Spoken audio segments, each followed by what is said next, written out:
المشاهدين، كي دايرين؟ لاباس عليكم؟ نتمنى ان شاء الله تكونوا على خير وبخير وفي احسن الاحوال يا ربي. اليوم ان شاء الله غادي نشارك معكم حلوه اللي كتجي رائعه لا في المذاق ولا في الشكل وبلا طياب في الفران، يعني كتهناو من داك الطياب ديال الفران. فغادي ندوز معكم ان شاء الله المكونات. فهنا كيف ما كتشوفوا عندي هنايا 400 غرام ديال التمر معجون التمر، تاخذوا اي نوعيه نتوما بغيتو اولا تصايبوه في الدار. عندي 400 غرام، وعندي 500 غرام ديال الكاوكاو اللي حمرته غير شويه، غير سهلتو شويه في الفران وطحنتو بالقشور ديالو. ديروا كاوكاو الاحمر اولا البيض، يعني نتوما لكم الاختيار.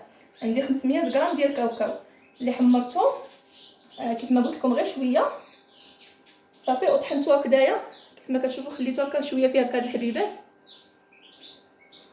يعني ما تردوش كاع رطب بزاف باش يجي في العضه كتجي زوينه. وعندي هنايا كاس ديال الكركاع ما حمرته ما حتى شي حاجه، يعني طحنته هكذايا. كفايه بالنسبه للكركاع اللي بغى يديروا واللي ما بغاش يستغنى عليه، يعني اللي ما عندوش يعني يستغنى عليه. انا كان عندي واحد شويه ودرت كاس ديال الكركاع، يعني تقريبا 100 غرام ديال الكركاع. وهنايا عندي معلقه ديال القرفه صغيره تكون عامره، وعندي كذلك شاصي ديال السكر ديال الزهر، وعندي كذلك هنايا الناباج غادي ندير واحد 2 معالق حتى 3 المعالق.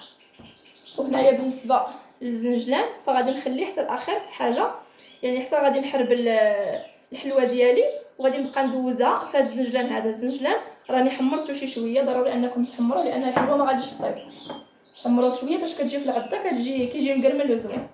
صافي هنايا غادي نعجن هاد المكونات ديالي، كاس ديال الكركاع مع 500 غرام ديال الكاوكاو و400 غرام ديال معجون التمر. صافي غادي نحاول ندخل هاد التمر هذا مع هاد الكاوكاو حتى كيتعجن ليا. اللي بغى يزيد هذا المشماش، كونفيتور ديال المشماش، يدير شي 2 معالق كبار ولا 3 ولا المعلقه ديال العسل. انا التمر كان عندي في الثلاجه فشويه قاصح، غادي يعذبني شويه. فما توضعوش في الثلاجه، الا كنتو بغيتو تصايبوا الحلوه ما ديروش في الثلاجه، غادي يعذبكم.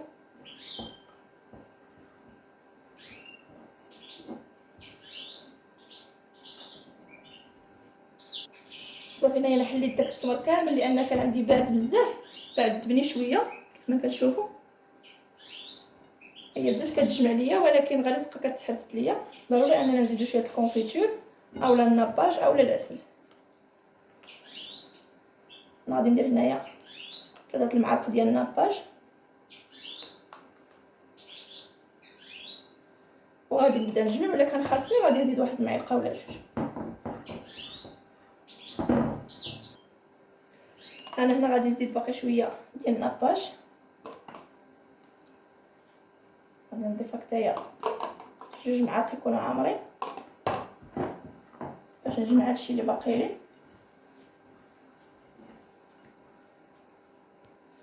وهنا كيف ما كتشوفوا انا جمعت يعني الحلوه ديالي، يعني ما ديروهاش خفيفه باش فاش تبغيو تزيدوا الناباج اولا الكونفيتور يعني يزيدوا غير بشويه، يعني معلقه بمعلقه باش ما تجيكمش خفيفه. انا درت النوبه الاولى 3 المعالق ديال الناباج، وزدت عاوتاني 2 المعالق عاوتاني كبار، يعني 5 المعالق كبار ديال الناباج. يعني خصها تكون بحال هكا قاصحه، يعني باش ما تجيكمش رطبه عاوتاني بزاف، باش ملي تبغيو تشكلوها ما يتخسرش ليها الشكل ديالها. هذا هو القوام ديالها. فبالنسبه اللي ما كيبغيش الناباج يدير 500 غرام ديال التمر ويستغنى على الناباج. اللي ما بغاش الناباج اولا الكونفيتور يدير 500 غرام ديال التمر وغادي تجي نيشان ان شاء الله. صافي انا غادي ندوز ان شاء الله باش نحربلها وندوزوها في الزنجلان. صافي انا قسمتها هكذايا على 4، يعني ماشي ضروري انهم يكونوا متساويين. صافي غادي نشكلوهم بحال هكذايا على شكل حربول.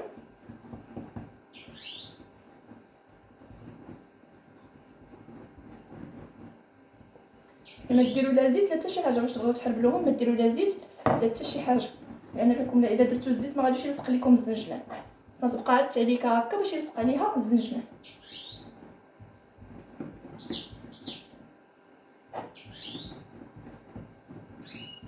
صافي صافي هنا غادي نبقى ندير هكا الزنجلان اللي ضروري انكم تحمروه. كنبقى كنحربل هكذايا حتى كيولي لي هكذايا الحربول كله عامر بالزنجلان.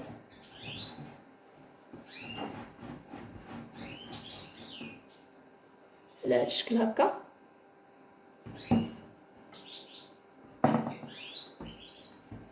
غادي نستمر بنفس الطريقه حتى نحربل الحلوه ديالي كامله ونرجع معكم ان شاء الله باش نكمل.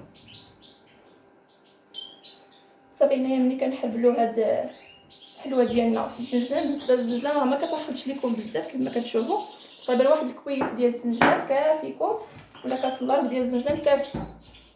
صافي هنا كيف ما كتشوفوا كنشدو غدير الحربول ديالنا وكنحاولوا نغرقوه هكذا الوسطاني غير بالصبع ديالنا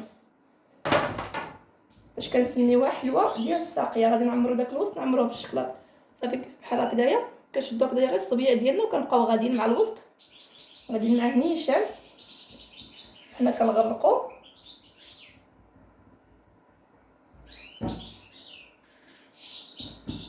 وكنعاود عاوتاني هكذايا الصبعان ديالي بربعه باش كنشكلو هكذايا حفيره حتى الوسط.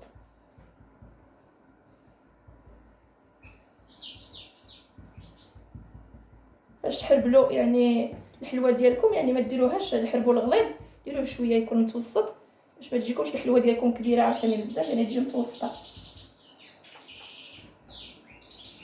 صافي على هذا الشكل هكا كنغرقوا الوسط صافي وكنصفوهم. غادي نستمر هكا بنفس الطريقه كنخويو هكذايا الوسط، يعني كنغرقوه الوسط باش ان شاء الله نعمروهم بالشكلاط. غادي نكمل بنفس الطريقه على ما ندير الشكلاط ديالي يذوب ونرجع معكم ان شاء الله. صافي هنايا غادي ندوزو باش نزينو الحلوه ديالنا بالشكلاط. انا درت هنا الشكلاط الابيض، بالنسبه للكميه انا درت غير عيني ميزاني. صافي غادي نبقى نعمر هاد الحفيرات ديالي وكذلك غادي نزينو بالشكلاط الاسود حتى هو. فاللي بغى يدير العكس يدير هاد الحفيرات هادو يديرهم بالشكلاط الاسود ويزين بالابيض فلكم الاختيار.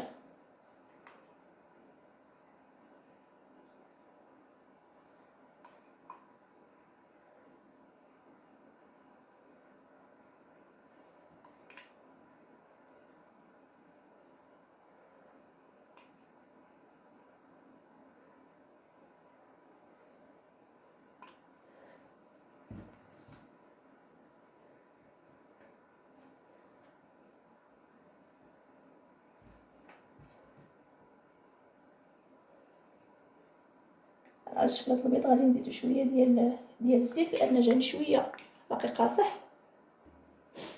صافي كان خففتو هكا شويه بالزيت لان جاني شويه قاصح.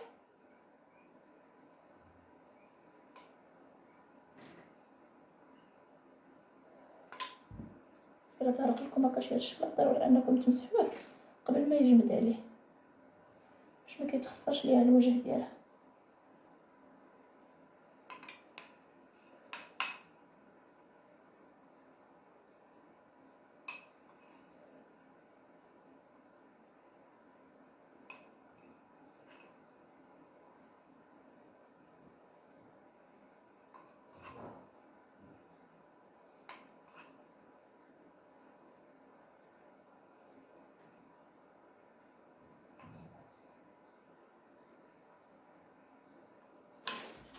صافي غادي نبقى نزين دابا بالشكلاط الاسود.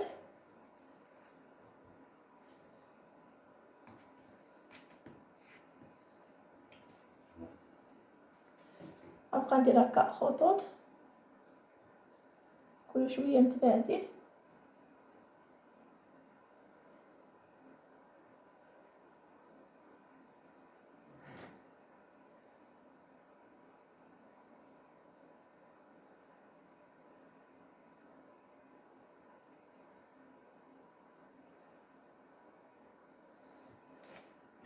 صافي هكا كناخدو هكا واحد العويد وكنجرو هكا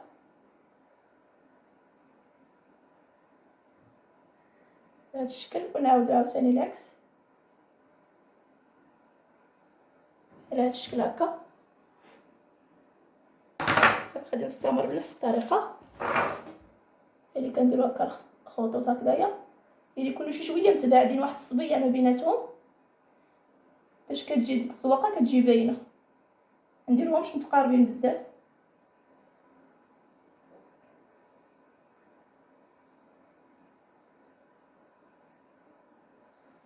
صافي هكا، وكنستعملوا بعويد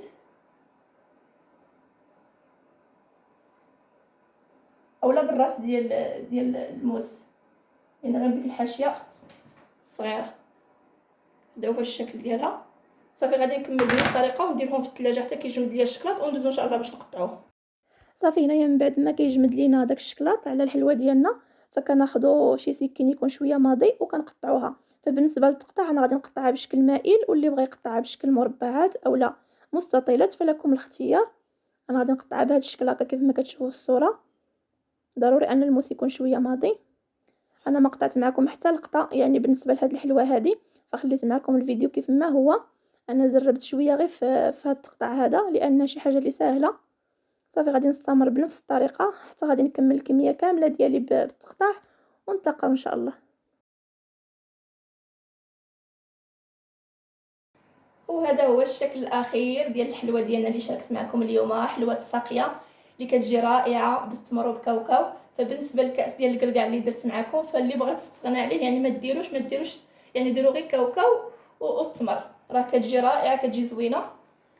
هذا هو الشكل ديالها، يعني كاوكاو فاش كنخليوه شويه غير مهرمش كيجي هكذايا باين هنايا، كيجي باين في التقطيعه، وكيجي حتى في العضه زوين، وحتى الزجلان كيعطي حتى هو المنظر هكذايا في الجوانب.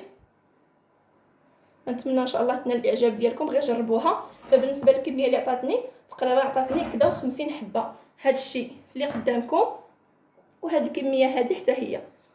وبالنسبه لهاد الطريفات هاد يعني ما كنلوحوهمش، كنخليوهم بحال هكا الدراري كياكلوهم، كتجي ما شاء الله معلكه. شوف ما شاء الله كيفاش كتجي، وكتجي فيها ديك القرمشه ديال ديك العضه مقرمشه ديال الكاوكاو اللي كنخليوه مهرمش. فهذا هو اخر الفيديو، نتمنى ان شاء الله ينال الاعجاب ديالكم، وما تنساوش اختكم من اللايك والاشتراك في القناه باش يوصلكم عفوا كل جديد. فما تنساوش تفعلوا الجرس، ومع السلامه الى فيديو قادم وجديد ان شاء الله.